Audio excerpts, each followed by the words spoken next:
يا برج الجدي، اسمع اللي جاي ده كويس عشان اللي بيحصل في السما دلوقتي ده ترتيب إلهي هيغير ملامح بيتك وحياتك العاطفية وحتى محفظتك. لو حاسس إنك بقالك فترة تايه أو مضغوط، فالفيديو ده هو الكتالوج اللي هيمشيك في شهر مايو 2026 بأمان. إحنا قدام شهر فيه قمر أزرق وفرص بتيجي مرة واحدة في العمر، وطاقة نارية ممكن تبني لك مستقبل أو تحرق لك أعصابك لو مش فاهمها صح. ركز معايا جدا في كل كلمة، وبالأخص لو أنت مواليد أواخر البرج من 15 يناير والحد الآخر، عشان ليك نصيب الأسد من التحولات اللي هنقولها دي. يا جدي، انت داخل على فترة فيها شرارة قوية جدا بتبدأ من بيتك وعيلتك. وجود كواكب زي زحل ونبتون والمريخ في برج الحمل ده معناه إن في تغييرات جذرية في مكان سكنك أو علاقتك بأهلك. ممكن تكون بتفكر تنقل، بتجدد بيتك، أو حتى بتأسس عيلة جديدة. الطاقة دي فيها استقلال وحرية كبيرة، بس خلي بالك من فخ العصبية. عارف التوائم وهم بيلعبوا مع بعض بيفضلوا ينطوا ويلعبوا وفجأة اللعب يقلب خناق. ده بالظبط اللي ممكن يحصل في البيت. النشاط الزايد والحماس ممكن يقلبوا شد وجذب مع شريكك أو أهلك، فخليك أذكى واستخدم الطاقة دي في الإنجاز مش في الجدال. وعلى سيرة الإنجاز، شهر مايو ده هو شهر البناء بامتياز. ليه؟ عشان عندنا زحمة كواكب في برج الثور، وده برج ترابي زيك، يعني بيفهم لغتك، وكلهم باصين على البيت الخامس عندك. والبيت ده أنا بسميه بيت عباد الشمس، لأنه بيت التألق وبيت المشاريع اللي بتطلع من القلب وبيت الحب والأطفال. لو عندك بيزنس جانبي عايز تبدأه أو موهبة فنية خايفة تظهر، ده الوقت المثالي عشان تبدأ مشروعك الخاص أو حتى تدخل في علاقة حب جديدة لو كنت سنجل. ولو مرتبط، فعلاقتك هتاخد عمق وتطور كبير جدا.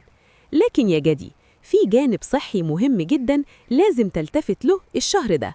برج الحمل بيحكم الجهاز العصبي، ومع كل الضغوط دي ممكن تعاني من صداع متكرر أو إرهاق عصبي. النجوم بتقولك بلاش تتجاهل الإشارات دي.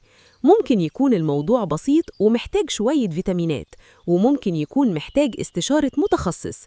استغل طاقة الوضوح اللي في السما دلوقتي عشان تعالج أي مشكلة صحية كنت مأجلها، لأنك لو أخدت خطوة دلوقتي النتائج هتكون سريعة ومريحة جداً.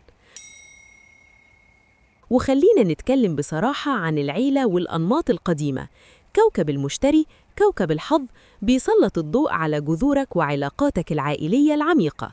قدامك شهرين بالظبط لحد آخر يونيو عشان تصفي أي خلافات قديمة أو تعالج صدمات موروثة.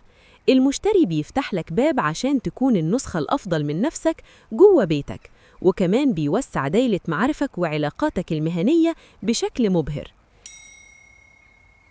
دلوقتي ركز في التواريخ دي. يوم 1 مايو عندنا قمر مكتمل في برج العقرب، وده هينور لك بيت الصحاب.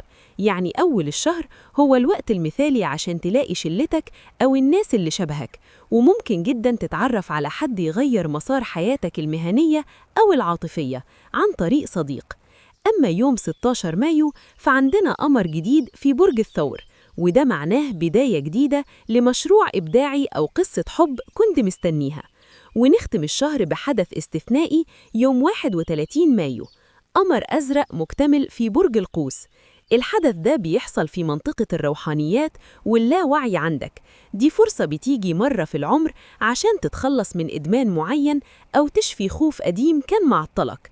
ده وقت التنوير الروحي، وقت إنك تسمع لصوتك الداخلي وتطلع العبقري اللي جواك. لو بتفكر في سفر دولي أو نشر كتاب أو حتى تعلم لغة جديدة، طاقة القمر ده هتدفعك لبعيد جدا وتخلي طموحك ملوش حدود. وقبل ما امشي هقولك سر صغير. كوكب المشتري بيستعد يروح لبرج الأسد في شهر يوليو بعد شهرين، بس انت هتبدأ تحس برشة الحظ بتاعته من دلوقتي. يعني في طاقة فلوس داخلة عليك، ممكن تكون ورث، استثمار، أو حتى جايزة غير متوقعة. الفترة اللي جاية هي فترة الموارد المشتركة، يعني فلوس بتجيلك من الآخرين أو من استثمارات قديمة. يا جدي، مايو 2026 هو شهر الأفعال مش الكلام. النجوم مهدت لك الطريق وشالت من قدامك أغلب العوائق اللي كانت موجودة الشهور اللي فاتت. استغل طاقة البناء اللي في الثور وحكمة القمر الأزرق في القوس وشجاعة المريخ في الحمل، وابني مستقبلك اللي تستحقه. انت ملك الإدارة والتخطيط، ودلوقتي الكون كله شغال عندك مدير أعمال. يلا اعمل لايك وسبسكرايب وفعل الجرس عشان يجيلك فيديوهاتي للحظوظ اليومية وكل تحديث أسبوعي. واكتب لي في التعليقات ايه أكتر حاجة شغلة بالك الشهر ده؟ هل هو مشروع جديد ولا استقرار عائلي؟